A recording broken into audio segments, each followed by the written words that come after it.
Bismillahirrahmanirrahim. Assalamualaikum warahmatullahi wabarakatuh.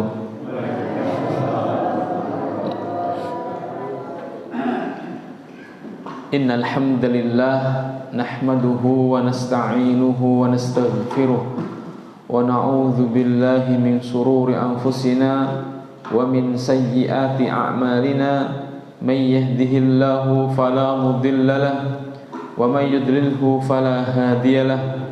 Ashhadu an la ilaha illallah wahdahu la syarika lah wa ashhadu anna Muhammadan abduhu wa rasuluh la nabiyya wa rasulahu ba'dah.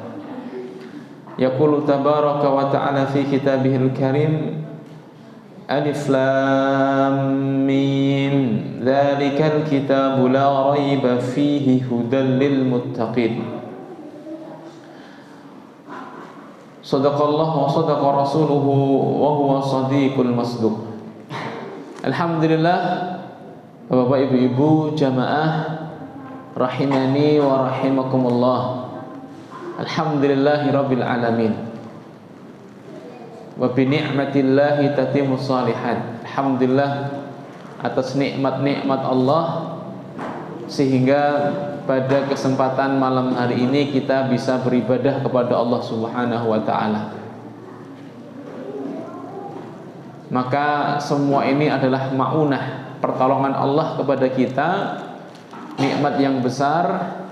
Semoga dengan hadirnya kita di majelis ilmi dan ringannya kita melaksanakan kewajiban kita, yaitu sholat maghrib berjamaah, memudahkan langkah kita menuju jannah Allah Subhanahu wa ta'ala, serta menjadi asbab Allah meridai kita. Amin ya rabbal alamin. Bapak Ibu jamaah rahimani wa rahimakumullah. Dalu punika monggo kita lajengaken kajian tafsir Al-Qur'an wonten kitab Taisiru Karimir Rahman fi Kalamil Manan, tesih ngginakaken tafsiripun Syekh As-Sa'di, Imam As-Sa'di. Wonten surat napa? Bibar zalzalah nggih ketinggali sampun minggah surah Al-Bayyinah. Nah, kita akan mengkaji surat Al-Bayyinah. Ini sepertinya kayaknya tidak bisa sekali pertemuan, Pak. Ini kayaknya agak panjang masalahnya. Tapi semoga bisa kita selesaikan ngantos isya mangke mugi. Bapak Ibu jamaah rahimani wa rahimakumullah, kita waos rumiyin nggih salat Al-Bayyinahipun. A'udzu billahi minasy syaithanir rajim. Monggo.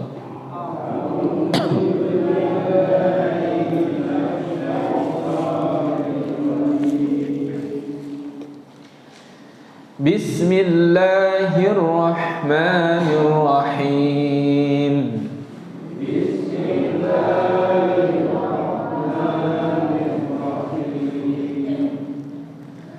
Lam yakunil ladzina kafaru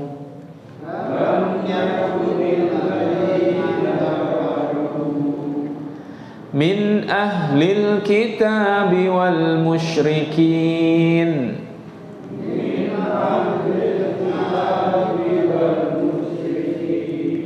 munfakkina hatta ta'tiyahumul bayyinah.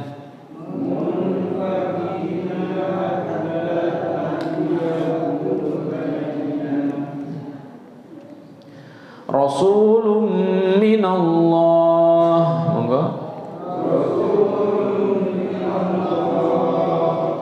Yatlu suhufan mutahharah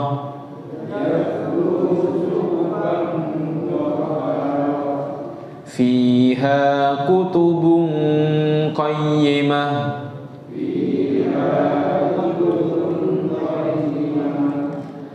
وما تفرق الذين أوتوا الكتاب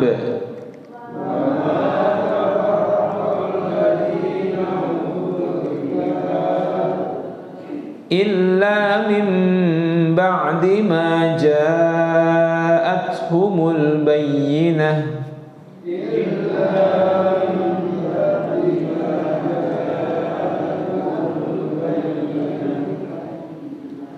wa ma umiru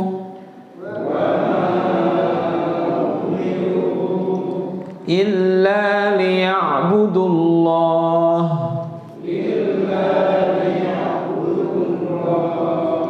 mukhlisina lahud-din hunafa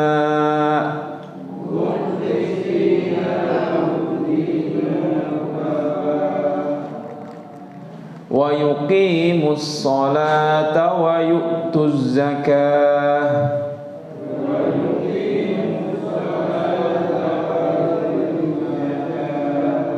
wa dzalika dinul qayyimah.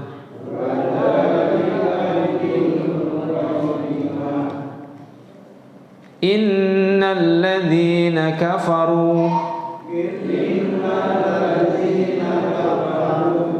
min ahlil kitabi wal musyrikin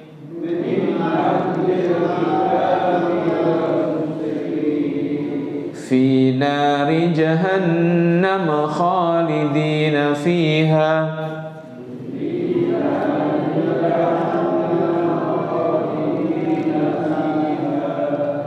ulaika hum syarrul bariyah.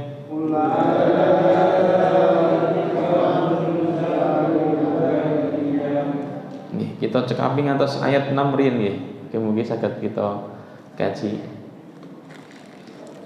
Oke, kita lajengaken melih. Ketinggalan menawi mangke enten wekdal kita wasu melih lagi. Bapak Ibu jamaah rahimani wa rahimakumullah, punika surat Al-Bayyinah setunggal ngantos 6 nggih. Nanti ayatnya sampai 8 nggih, tapi kita nanti cukupkan kelihatannya 5 ayat dulu nggih. Agar nanti bisa maksimal memahami ayat-ayatnya. Liyatadabbaru, agar kita bisa mentadaburi ayat demi ayatnya. Barakallahu fiikum. Bapak Ibu jamaah rahimani wa rahimakumullah, surah Al-Bayyinah punika madaniyah. Madaniyah. Wa hiya madaniyah menurut Imam Ibnu Katsir. Karena ayat ini berkaitan dengan bantahan kepada ahlul kitab. Kalau berkaitan dengan ahlul kitab itu biasanya madaniyah. Karena orang-orang Yahudi paling getol itu serangan ataupun fitnah-fitnah yang ditujukan kepada Nabi itu ketika Rasulullah di Madinah, di Yathrib. Berarti setelah hijrah. Sedangkan Rasulullah di Mekah itu sangat sedikit sekali singgungannya dengan ahlul kitab. Jadi Rasulullah niku teng Mekah niku mesti musuhe orang-orang musyrik gitu nggih. Orang-orang musyrik. Sedangkan di Madinah, di Yathrib, di bad hijrah punika nembe napa bertemu dengan orang-orang Yahudi dan kemudian dengan orang-orang Nasrani. Bapak Ibu yang semoga dimuliakan Allah Subhanahu wa taala, yaqulu ta'ala lam yakunil ladzina kafaru min ahlil kitab. Kita terjemahkan dulu secara harfiah. Lam yakunil ladzina kafaru, orang-orang yang kafir dari golongan ahlul kitab, min ahlil kitab wal musyrikin. Jadi ahlul kitab baik Yahudi dan Nasrani, begitu pula orang-orang musyrik termasuk golongan yang ingkar kepada Allah, kafir. Kafir itu artinya kufur, ingkar, menutup diri dari Allah Subhanahu wa taala, tidak mau mengakui Allah sebagai Rabb-nya. Disebut ahlul kitab karena sebenarnya mereka dulu pernah diturunkan kitab kepada mereka. Orang Yahudi itu pernah diturunkan kepada mereka Taurat. Begitu pula orang Nasrani pernah diturunkan kepada mereka kitab Injil kepada Nabi Musa dan Nabi Isa alaihissalam. tetapi mereka tetap saja kufur kepada Allah ketika mereka tidak mengakui Rasulullah Muhammad sebagai nabinya, begitu. Bapak Ibu yang semoga dimuliakan Allah Subhanahu wa taala. Wal musyrikin, dan orang-orang musyrik, kalau disebut orang musyrik berarti apa? Asyraka, menyekutukan Allah. Orang musyrik zaman dahulu itu tidak mengingkari Allah, Bang. Orang musyrik itu yo percaya enten Gusti Allah, tetapi menduakan Allah, begitu. Percaya kalih Gusti Allah, tapi juga percaya kalih sakliyanipun Gusti Allah. Kadang nggih nyuwun kalih Gusti Allah, kadang nyuwune kalih demit, kadang nyuwune kalih Gusti Allah, kadang nyuwune kalih dukun, ngeten niku. Lah niku dulu musyrik, namanya musyrik, gitu. Kalau sakniki enten tiyang mboten percaya kalih Gusti Allah, percayane kalih demit niku. Lah niki asyadul musyrik, lebih musyrik daripada orang-orang zaman dahulu. Zaman dahulu itu sak musyriknya Abu Lahab gitu nggih. Niku kalau sumpah pakai nama Allah, wallahi begitu nggih. Demi Allah begitu. Makanya di dalam Al-Qur'an, di dalam akidah, ilmu akidah, tauhid itu sebagian ulama ada yang membaginya menjadi 3 sebagian. Pembagian ini tidak tauqifi nggih. Pembagian ini tidak paten, artinya hanya sekedar metode atau cara untuk memudahkan pemahaman kaum muslimin berkaitan dengan ilmu akidah, ilmu tauhid. Mula punika para ulama di dalam memahami akidah atau tauhid niku pertama meyakini tauhid uluhiyah Allah. Yang kedua meyakini tauhid rububiyah Allah. Yang ketiga meyakini tauhid asma wa sifat Allah. Tauhid rububiyah, lah niku kebanyakan kita meyakininya. Tauhid rububiyah niku meyakini bilih Gusti Allah punika sing paring gesang, yuhyi wa yumit. Allah niku yang menghidupkan, Allah yang mematikan. Niku tauhid rububiyah. Allah ingkang damel donya alam semesta punika niku tauhid rububiyah. Allah ingkang nurunaken hujan punika tauhid rububiyah. Allah ingkang pinaring rezeki punika tauhid rububiyah. Beriman kepada tauhid rububiyah saja tidak cukup, Pak. Sebagaimana dulu orang-orang musyrik meyakini, Abu Jahal itu meyakini bilih Gusti Allah punika sing damel gesang. Ini Abu Jahal, Pak. Jangan dikira Abu Jahal tidak mengimani bahwa Allah itu yang menciptakan alam semesta. Tetapi Abu Jahal, Abu Lahab saat itu atau orang musyrik zaman Nabi Muhammad niku tidak memurnikan tauhid, tidak memurnikan peribadahannya hanya kepada Allah. Makanya mereka meyakini bahwa Lata, Uzza, Manat atau patung-patung itu sebagai Tuhan selain Allah. Gitu. Jadi mereka meyakini Allah yang menciptakan, tapi mereka mintanya ya kadang kepada Lata dan Uzza. Begitu Pak Bungi. Jadi kalau hari ini ada orang meyakini Allah memberi rezeki, Allah menciptakan alam semesta, tapi mintanya kepada selain Allah, ada minta kepada demit tadi, minta kepada dukun, nah itu cacat tauhid uluhiyahnya. Lah punika definisi atau arti tiang-tiang musyrik, begitu nggih. Jadi musyrik itu mereka yang asyraka, menyekutukan Allah. Menyekutukan itu bersekutu itu maksudnya membuat tandingan-tandingan Allah, membuat Tuhan itu bukan hanya Allah, tapi selain Allah juga ada. Lah kita ini memurnikan ibadah kita hanya kepada Allah. Dan realitanya kemudian ahlul kitab itu Yahudi dan Nasrani juga menyekutukan Allah. Kayak orang Yahudi meyakini Allah punya anak perempuan. Orang-orang Yahudi meyakini bilih malaikat itu anak putrinya Allah. Ini kedustaan orang-orang Yahudi. Adapun orang Nasrani meyakini bahwa Isa ibni Maryam putranya Allah. Dan mereka meminta kepada Isa, menuhankan Isa alaihissalam sebagaimana mereka menuhankan Allah Subhanahu wa taala. Nah, ini kemusyrikan, ini kekufuran, Pak. Kekufuran. Dan mereka tidak mengakui kenabian Rasulullah Muhammad SAW. Itu pun kekufuran. Begitu, ya. Makanya orang-orang kafir dari ahlul kitab dan orang-orang musyrik munfakkina hatta ta'tiyahumul bayyinah. Munfakkina, tidak akan meninggalkan agama mereka. Artinya mereka juga kekeh dengan kemusyrikan mereka. Mereka akan kekeh dengan agama mereka hatta ta'tiyahumul bayyinah, sampai datang kepada mereka bukti yang nyata. Artinya mereka butuh bukti dulu, Pak. Di Muhammad yang kowe bener-bener nih, kalau apa yang kamu bawa itu sebuah kebenaran, mana buktinya? Begitu. Apa buktinya? Maka disebut di sini lam yakunil ladzina kafaru minal kitab ai minal yahud wan nasara. Jadi kalau disebut ahlul kitab itu berarti Yahudi dan Nasrani. Wal musyrikin, adapun musyrik min sa'iri asnafil umam, yaitu dari berbagai golongan umat-umat yang menyekutukan Allah, baik nyembah patung, nyembah berhala dan seterusnya, itu musyrikin. Atau animisme gitu, yang percaya sama roh-roh begitu, Bang. Niku musyrikin. Menurut definisi Islam gitu, Bang.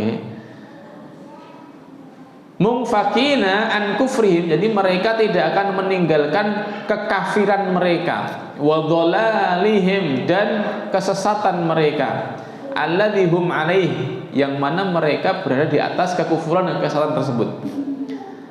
Aila yazaluna fi ghaihim wa dhalalihim, atau mereka itu akan tetap berada dalam kesesatan mereka, wala yaziduhum mururus sinin illa kufran, dan tidak bertambah meskipun bertambahnya tahun, meskipun bertambahnya umur, tetap mereka dalam keadaan kufur. Kasihan nih, Pak, kalau ada orang semakin hari semakin tua tidak bertambah berpikir akan arti kehidupan ini, kayak orang-orang musyrik gini, semakin tua semakin tapi tidak terus berpikir janikin dunia ini apa gitu. Terus yang paling parah lagi, tidak sampai kemudian meyakini Allah sebagai Rabbnya, masih dalam kekufuran. Itu kan ngeri sekali, ya. Al-wadihah wal burhan sati' hatta ta'tiyahumul bayyinah. Dan kadang mereka butuh bukti. Mereka butuh bukti sampai datang bukti yang sangat nyata. Apa bukti itu? Jadi dulu orang Yahudi dan Nasrani itu menunggu bukti, yaitu seorang rasul. Maka kalimat berikutnya, ayat Allah berikutnya adalah Rasulun minallahi yatlu suhufan mutahharah, yaitu seorang rasul dari Allah. Rasul itu utusan. Jadi utusan Allah itu min anfusikum. Rasul itu dari kalangan manusia. Kenapa, Pak Bu, Allah mengutus seorang rasul dari kalangan manusia, tidak dari malaikat misalkan? Kan bisa saja misalkan Allah itu menurunkan malaikat dengan Quran ngajarkan kepada manusia, begitu. Sakit betul? Bisa. Tetapi Allah Subhanahu wa taala mengutus seorang rasul dari kalangan manusia, min anfusikum. Kalimat Allah dalam surat At-Taubah ayat 128 itu apa? Laqad apa? Surat At-Taubah ayat 120. Min anfusikum azizun alaihi ma'anittum. Azizun alaihi ma'anittum, agar rasul tersebut mengetahui atau bisa merasakan penderitaan umatnya. Artinya kalau nabi atau rasul itu seorang manusia, maka dia tahu bagaimana menjadi seorang mukallaf gitu. Kalau malaikat itu jadi rasul, ya malaikat itu nggak punya nafsu, Pak. nggak punya nafsu malaikat itu. Nah, itu nanti syariat yang diturunkan sangat ringan dikerjakan oleh malaikat. Malaikat itu kalau mau ibadah niku sudah menjadi hal yang biasa dikerjakan malaikat, karena malaikat nggak punya nafsu. Tetapi kalau nabinya itu seorang manusia, maka nabi itu bisa merasakan benar bagaimana syariat itu diterapkan kepada umat manusia. Makanya Allah mengutus seorang rasul dari kalangan manusia, itu Rasulullah Muhammad SAW, minallahi yatlu suhufan mutahharah. Jadi Rasul Nabi Muhammad sebagai bukti dari Allah yang yatlu suhufan mutahharah, yang Rasulullah itu akan membacakan lembaran-lembaran yang suci Al-Quran. Dalam tafsir As-Sa'di disebutkan tsumma fasaratil kalbayinah faqala, kemudian ditafsirkan atau beliau menafsirkan maksud bayinah, maksud bukti itu. Apa buktinya? Rasulun minallah ay arsalahullahu yad'un nas ilal haq.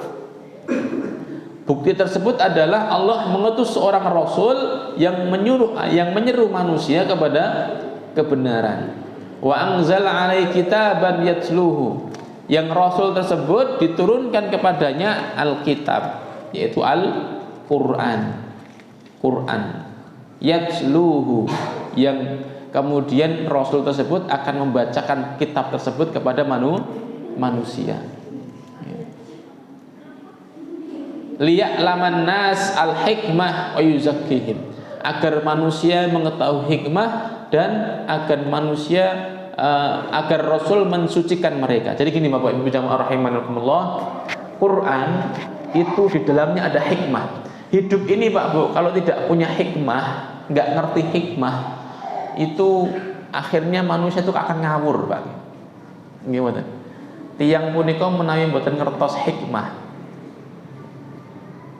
tidak mengetahui ilmu begitu. Jadi gesang punika ya mung dlujur ngono sakarepe dhewe kaya kewan ngapunten ya. Akhirnya enggak ngerti akhlak, enggak ngerti adab. Tidak tahu hidup ini mau apa, Pak nggih. Sebenarnya golek duit sak oke-oke, Pak nggih. Maka ukurannya akhirnya kalau orang itu tuh mboten gadah hikmah, mboten gadah ilmu, makanya ukuran hidupnya hanyalah kesenangan duniawi atau sebatas materi duniawi. Disebut oleh orang-orang sekarang materialistis gitu. Hanya memandang dari segi fisik materi. Begitu. Dan realitanya hari ini seperti itu, Bapak. Bahkan kebanyakan kaum muslimin hari ini, kata-kata yang Islam niku tesih memandang status sosial itu dari ukuran harta dan pangkat. Kira-kira menawi wonten tiyang ingkang subuh ngene Pak nggih, mobil 8 ngeten niku monggo Pak, nggih Pak begitu. Dihormati bener Pak nggih. Tapi kalau ada ahli Quran lewat, ahlul hadis misalkan dihafal Quran dan tafsirnya, hafal jutaan hadis misalkan gitu. Ahlul ilmi begitu lewat ya sapa kuwi ra gagas blas Pak. Mboten gagas. Kalau ada Pak Jenderal begitu Pak nggih, Pak Jenderal lewat begitu, Pak Jenderal Sambo misalkan lewat begitu, monggo Pak begitu Pak nggih. Misalkan Pak nggih. Jadi sekarang memang ukuran manusia hanya terbatas pada ukuran materi. Padahal materi itu bagi Allah tidak menjadi ukuran kemuliaan seseorang. Menurut Allah kemuliaan itu adalah ketakwaan, kebaikan, amal soleh, amal soleh. Jadi amal soleh itu ukuran. Dan ini kalau ukurannya amal soleh, lah itu fair Pak nih. Artinya gini Pak, kalau kemuliaan itu ukurannya materi, banyak orang hina Pak di muka bumi ini. Gimana? Termasuk kita mungkin hina Pak, karena nggak punya materi gitu. Tetapi kalau ukurannya adalah amal soleh, maka setiap manusia berpotensi beramal soleh, baik orang kaya maupun miskin. Mereka tetap akan mulia baik dalam kondisi apapun, selama mereka bertakwa kepada Allah. Dan ini harusnya lebih masuk akal, harusnya lebih kita junjung tinggi, Pak. Jadi monggo Pak Bu, kita menilai sesuatu itu dari ukuran ketakwaannya, dari ukuran kesolihannya, ya. Bapak Ibu yang semoga dimuliakan Allah Subhanahu wa taala, wa yuzakkihim, dan Quran itu Allah turunkan untuk mensucikan manusia. Maksudnya apa? Mengajak manusia agar mereka tersucikan dari berbagai macam dosa-dosa. Kalau kita tidak dibimbing oleh Al-Quran, Pak, alangkah banyaknya dosa yang kita kerjakan. Mungkin kita berlumur dosa dan menganggap kalau kita ini orang baik, sudah berlumur dosa, tetapi menganggap dirinya baik-baik saja, hanya sebatas melaksanakan sholat, menganggap kemudian sudah suci begitu. Padahal Allah mengatakan wala tuzakku anfusakum, janganlah kamu merasa suci. Kita ini harus terus, kalau bukan bimbingan Al-Quran, maka banyak dosa yang kita kerjakan. Seada Pak, orang tidak tahu apa itu riba. Dia sholat 5 waktu, ya, saum Ramadan, iya, tetapi bergelut dengan riba dan tidak menyangka atau tidak mengerti bahwa riba itu sab'u mubiqat, termasuk 7 hal yang membinasakan, kata Rasulullah. Dan menganggap riba itu biasa-biasa saja, tidak menganggap dosa besar, kan bahaya sekali, Pak. Atau ada orang rajin sholat tetapi durhaka kepada orang tuanya, sholat rajin, menganggap bahwa durhaka kepada orang tua itu hal yang biasa saja. Bayangkan, Pak, itu karena tidak ngerti Al-Quran, Pak. Kalau orang tahu Al-Quran, maka dia tawazun. Kalau dia tahu Al-Quran, menawi tiang pun ngertos ilmu, maka dia berhati-hati dari setiap kemaksiatan, dari setiap dosa. Dia juga sholat, dia juga meninggalkan kemaksiatan. Jangan sampai STMJ, Pak. Apa STMJ, Pak? Sholat terus, maksiat jalan, Pak. Iya, sholatnya ya rajin, Pak. Maksiatnya, bahkan menurut Imam Nawawi, Pak, menurut Imam Nawawi, meninggalkan maksiat itu ibadah yang lebih berat daripada melakukan ibadah itu sendiri. Orang itu kalau melakukan ibadah jadi lebih ringan, Pak, daripada meninggalkan maksiat. Terus, Pak, ibu-ibu gampang pun Bu, menurut jenengan, Bu, sholat 5 waktu sama tidak ghibah itu abot pun Bu. Sholat 5 waktu kali tidak menghibah orang lain itu berat mana, Pak? Bu, berat kabeh, Pak. Wah, ini wangel, Pak, wis. Ini berat kabeh niku wis. Enteng pundi, Pak, Bu? Enteng sholat, Pak. Kalau saya enteng sholat nih. Karena sholat itu gampang, dan itu apa nih, sholat masjidnya nek AC-ne, Pak, nggih. Wah, niku gampang, Pak, nggih. Tapi meninggalkan untuk tidak menghibah orang lain itu lebih berat, Pak. Makanya Imam Nawawi mengatakan tarkul ma'asi, meninggalkan maksiat itu ibadah yang besar. Maka jenengan bisa menahan diri tidak bermaksiat, niku ibadah besar loh, Pak.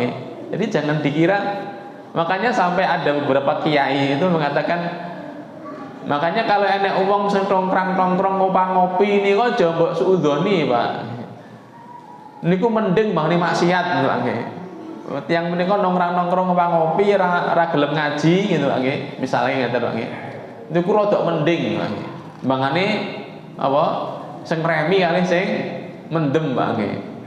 Setidaknya mereka ngopi niku mboten mendem gitu, nggih. Niku wis apik sanjang ngeten. Luwih sae meleh nongkrongnya teng masjid, ngrungokke pengaosan niku luwih sae mbane nongkrong nang dalan terus ngopi ra enek faidahe misalkan, Pak. Tapi setidaknya tadi nongkrong tadi itu kalau ngopi mengamalkan berbagai amalan mubah niku lebih baik karena tidak daripada bermaksiat kepada Allah.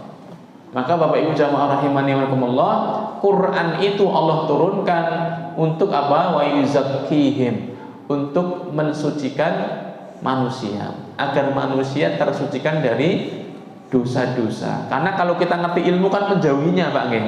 Ngerti riba, ya kita jangan sampai nganake duit. Nggih. Riba itu nganake duit Ibu. Utang 10.000 kon nyaur 12.000. Niku riba namanya. Itu dosa besar Ibu. Yu nyileh artone pinten? 100.000. Nyo, kok balekno 120 lho ya. Nah, niku namanya riba. Nganake duit. Atau hutang, termasuk hutang. Bude aku ngambil arto mungkin tak anaki, ngene. Nah, niku juga membuka pintu riba. Atau membentak orang tua. Membentak orang tua itu dosa besar, Pak. Bahkan ngeyel sama orang tua saja termasuk dosa besar dalam Al-Qur'an. Wala taqul lahuma uffin wala tanharhuma. Menyakiti hati orang tua itu termasuk dosa besar. Nah, ini kalau kita tahu Al-Qur'an kan akhirnya kita hati-hati, Pak. Dan kita jadi suci. Artinya bukan suci tanpa dosa, tapi kita bisa menghindari berbagai macam hal-hal yang dimurkai oleh Allah Subhanahu wa taala. Nah itu Pak, jadi Quran itu Allah turunkan kepada Rasul pertama untuk mengajarkan hikmah kepada kita. Hikmah itu ilmu, Pak. Akhirnya kita ngerti, oh yang khamr itu haram, oh yang babi itu haram, oh kalau kepada tetangga kita harus berbuat baik, oh kepada tamu kita harus melayani, oh kalau berkata itu harus dengan perkataan yang baik. Begitu kan kita tahu karena Al-Quran, Pak. Bayangkan Pak, kalau jangan sampai tidak dibimbing Al-Quran itu kayak apa manusia? Saya kadang lihat kalau di orang-orang di luar itu tidak dibimbing sama Al-Quran, jadi ini kayak apa, Pak? Ya semono kayak Pak uripe, Pak. Memplung dledar gitu, terus kemudian nggak ngerti apa hidup ini apa ngono, Pak. Yus nyolong wis biasa, ngapusi wong yus ora gagas gitu. Nggak ada standar hidup kebaikannya, itu nggak ada standarnya gitu, Pak. Nah, itu kan ngeri, Pak. Tapi kita orang mukmin itu ngerti, Pak, ngerti jaluri. Kudu ngopo kan ngertos nggih. Nyambet gawe ibadah, nyambet damel sing sae, ngoten nggih. Kemudian kita punya nafsu, kita punya syariat menikah, kemudian menikah. Punya anak itu amanah, kita didik dengan baik, kita ajari mereka sholat, ajari ngaji. Nggih. Kemudian bermanfaat bagi orang lain. Akhirnya kita berusaha piye carane saged manfaat dumateng tiyang liyane. Menawi enten tiyang butuh bantuan nggih kita bantu. Menawi napa kula panjenengan sami dipun gampelaken rezekinipun saged bantu tiyang liyane. Begitu tuntunan dan ajaran Al-Qur'an, sehingga kita punya arah gitu, Pak nggih. Sehingga kita itu gadah, termasuk kita tahu zina itu buruk. Makanya ibu-ibu, bapak, panjenengan menjauhi sekali zina. Kalau kita pasangan suami istri ngerti masalah zina, Pak, rasa wedi selingkuh, ibu. Jenengan tidak akan khawatir suami jenengan tidak pulang 3 hari, itu rasa digoleki bapak-bapak ini, ibu nih. Bu, aku pamit nih, ada nyambut gawe 3 dino. Kalau ngerti suaminya soleh, tidak akan curiga Pak sama suaminya. Begitu pula kalau kita punya istri solihah, kita tinggalkan begitu, tidak akan khawatir seorang suami tak tinggal yang nanti insyaallah istri saya akan amanah menjaga kehormatannya dan menjaga harta saya. Nah itu kalau ngerti agami. Lah kalau nggak ngerti agama, Pak, kan anaknya curiga tok, Pak. Ninggal ke bojo niku deg-degan, Pak. Bojo ditekani cah lanang kayak ngono, kayak disikat terus ya wong lenjeh di sana, Pak. Kan bahaya, Pak. Bapak Ibu yang semoga dimuliakan Allah Subhanahu wa taala.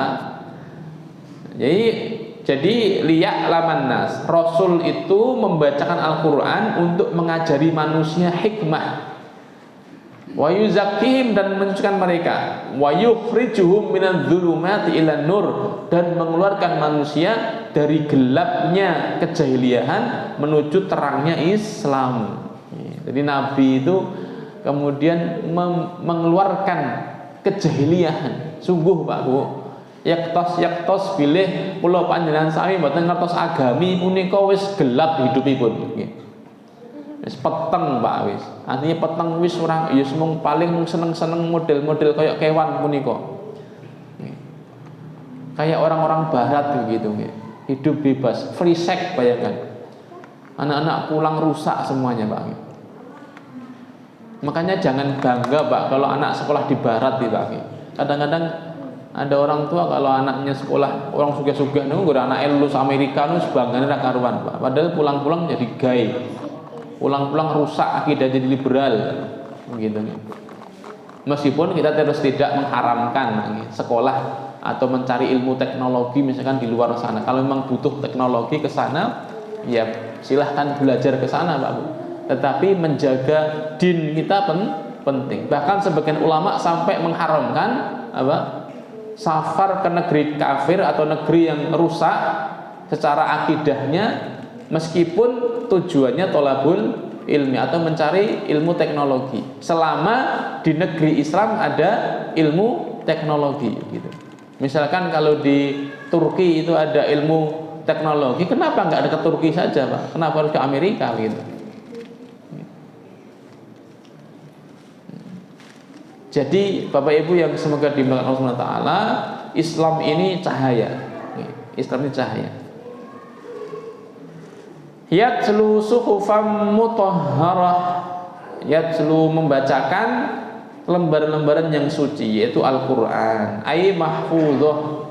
Quran itu suci, terjaga an qurbanis syayatin, dari apa?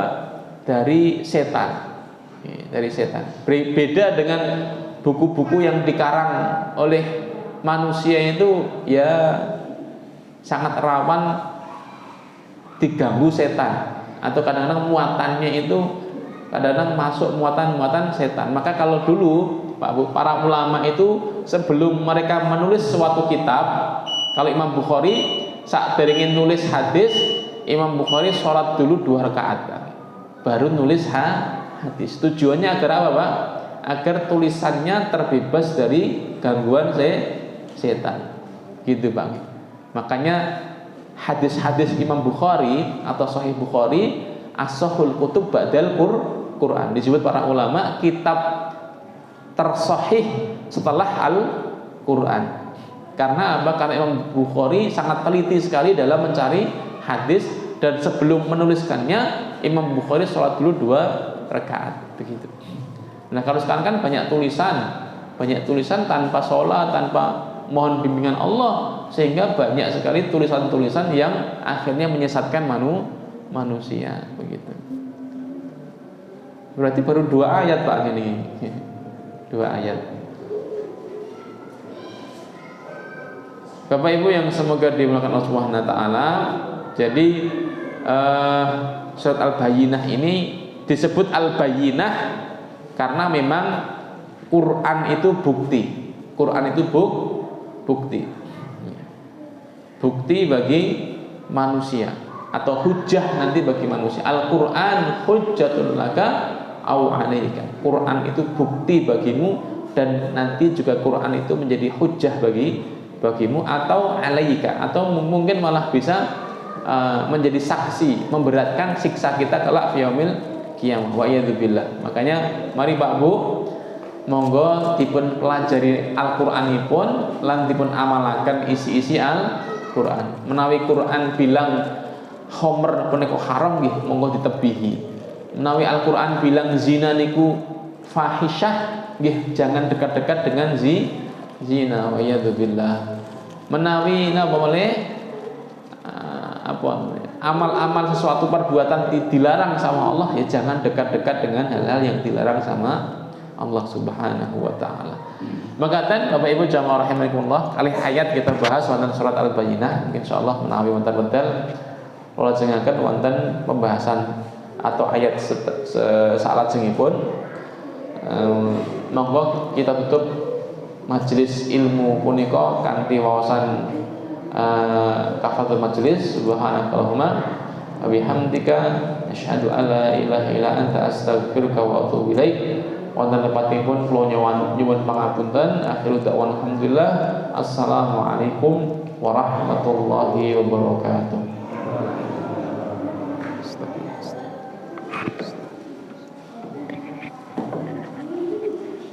Jangan kotor nih saya. Nah, kotornya.